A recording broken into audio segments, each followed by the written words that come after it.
ba mga kababayan, tila nagbago yung language mga kababayan ng partial draft reports ng Senate Blue Ribbon Committee patungkol po dun sa tatlong senador na nirerekomendahang sampahan ng kaso sa ombudsman.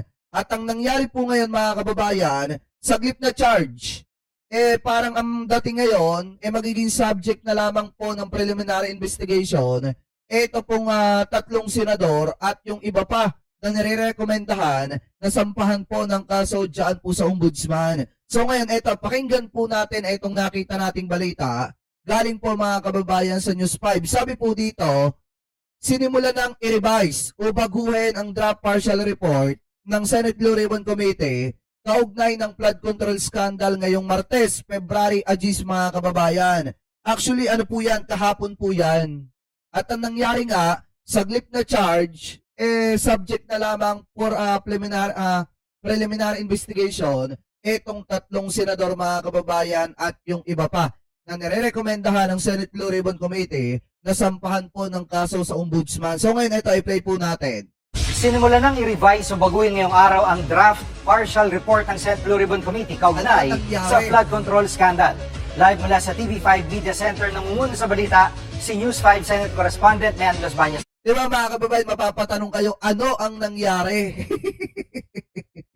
Kasi nung nag-leak mga kababayan, yung partial draft report ng Senate Blue Ribbon Committee, nakalagay naman po talaga doon na sampahan na ng kaso ito pong mga senador, mga kababayan na sangkot, katulad ni na Chis Escudero, Joel Villanueva, Jinggoy Estrada, at itong sina Ako Bicol Representative, party list mga kababayan na si Saldico, at yung si Oy. Diba mga kababayan, yan po yung mga pinasasampahan na ng kaso pero biglang na-revise at ang mangyayari na lamang po ngayon, magiging subject sila for preliminary investigation mga kababayan. So ito, i-play pa natin. Ngayon, ano raw ang babaguhin sa report at bakit ito gagawin?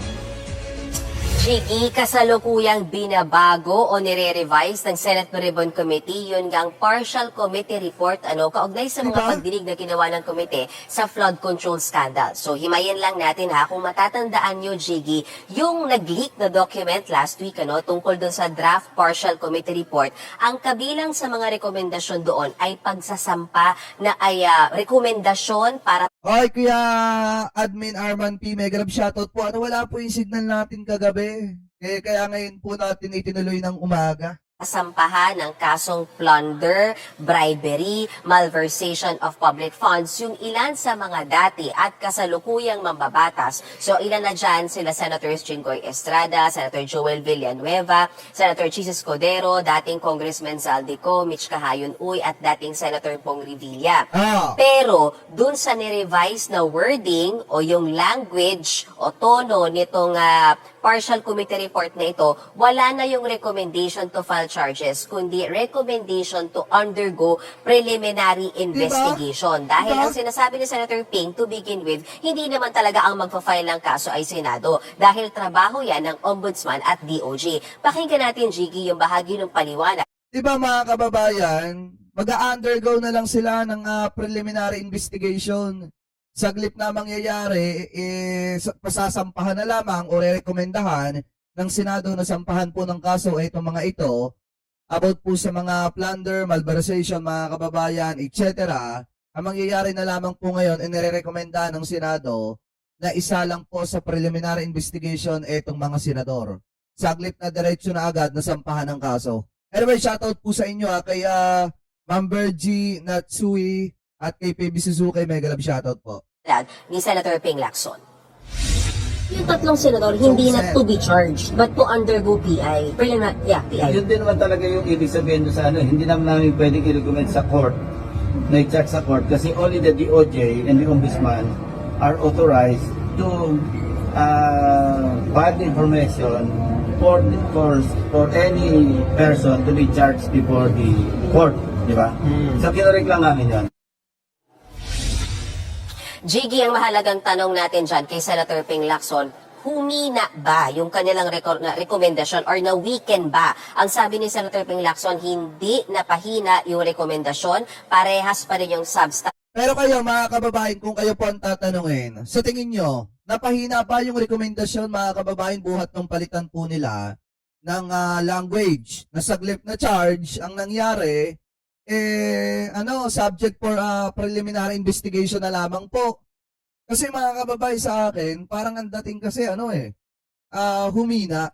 Ano po, dahil nga ang tao excited na itong mga ito makasuhan yung mga senador na sangkot at yung mga politikong iba pa na sangkot sa maanumalyang flood control. Pero ang nangyari kasi dito mga kababayan, saglit na rekomendahang pakasuhan, ang recommendation na lamang po, isa lang na lamang sa preliminary investigation, maging subject na lamang po nun. Anyway, tuloy pa natin. Walang substantial na binago doon sa committee report na yan dahil yung sinasabi nilang rekomendasyon for preliminary investigation doon sa 6 na opisyal na nabanggit ko kanina ay para sa parehas na kaso, which is plunder, bribery, malversation of Diba? public Bibigat funds, ang yung kaso. violation sa Anti-Graft and Corrupt Practices Act. So it's the same. Pero tinanong ko rin si Senator Lacson, kasama ba si i-recommend para sa preliminary investigation si dating Speaker Martin Romualdez? Ang sabi ni Senator Lacson, hindi niya matandaan kung kasama si Romualdez dyan sa ilalabas nila na partial report. Pero ang mahalaga para sa kanya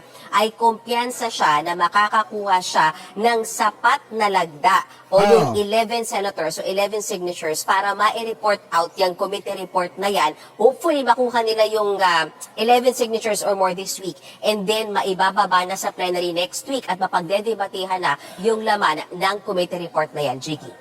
At may kinalaman ba itong revision ng report dyan sa umuugong na kudeta sa Senado?